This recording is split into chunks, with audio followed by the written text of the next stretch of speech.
Evo, lahko bi šli tukaj še majčkeno naprej ob Gradaščici. Jaz pravzaprav povabim vse družinice, da pridejo semle 11. marca. Verjetno veste, da 12. marca se ptički ženijo, da je Gregorjevo.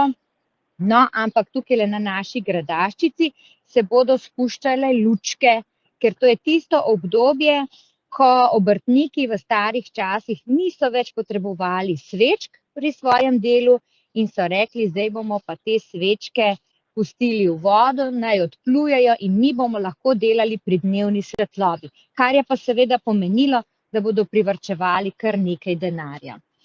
Tomaž, Maja v studiu, kako sta, me slišita, me vidita? Izvrstno teče, brez težav. Imamo kakšno vprašanje, Tomaž, imamo kakšno vprašanje? Ja, vi glede kostanje, se vedno, da imajo kostanje neko magično moč. Ja, res je in zato jih je tudi Plečnik imel tako rad. Je sicer res, da je imel on še raje platane, tako da vidiš, recimo zdajle prihajamo malo bližje, ker so bili nekateri celo poškodovani. No, Plečnik je potem takele kostanje na Kongresnem trgu zamenjal s platanami, ki jih imamo danes. No, sicer pa naj povem, da je tale drevored, ob katerem se sprehajam ob Gradaščici na Ajprovi ulici, zaščiten ravno zaradi te raznovrstnosti. Ja, in se spomnim zdaj, ko je naša Urška Galjen imela predstavitev teh drevesnih vrst v Ljubljani, dejansko potem začneš ta drevesa še bolj spoštovati kot sicer. Zdaj pa mene zanima, če opazite tale stebriček. Kakšen se vam zdi tale stebriček? Na kaj vas spominja? Ja, lahko je sedeš, bravo, ko bom potem poskusila se malo odpočiti, ampak na kaj vas pa spominja? Malo na kakšno, tam na morju, ob morju, ob obalah. Ja, odlično, Tomaž, res je. A ne? Kot sem omenila popreje, je bila včasih, jaz sem zdaj majčkeno odpočila na temle stebričku takole. Ja, nekoč je bila tale Gradaščica, smo rekli, veliko višja, se pravi, to je bilo še preden je bil zgrajen Grubarjev kanal, tam 1780. leta, pa ni bilo še malega grabna in dejansko, ko je začel se topiti sneg v Polhograjskem hribovju, pa recimo, ko je bilo močno deževje, je bilo tukaj izredno visoka voda do tega nivoja, kjer se jaz zdaj sprehajam, kot da so Trnovčani imeli tukajle privezane čolne.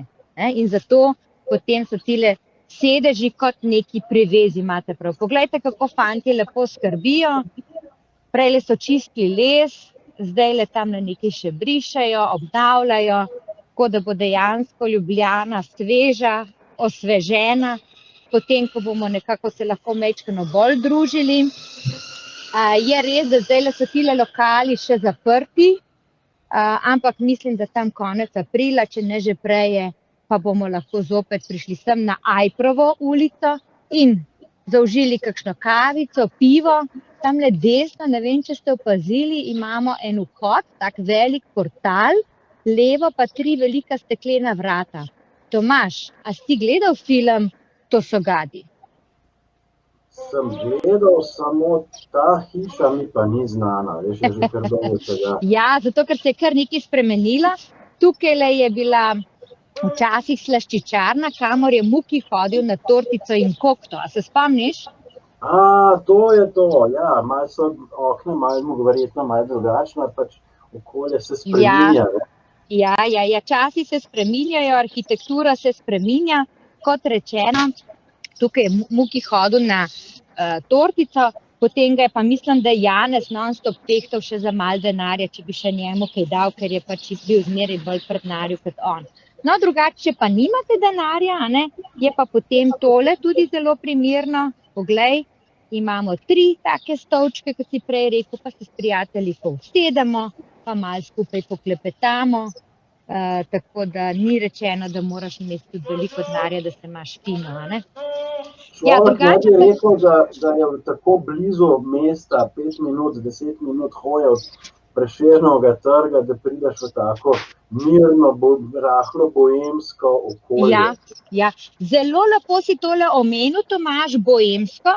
Namreč mi pogosto rečemo, da je Trnovo slovenski oziroma ljubljanski Montmartre. Pa ne mislim s tem, da bi bil to nek hrib mučenikov, ampak kot neko mesto srečevališče ljubljanskih umetnikov. Tako da dejansko deluje zelo boemsko. Zdaj mi samo tole povej, a tole kdo kaj prepozna, koga bi tole predstavljalo pred nami? Moderna skulptura.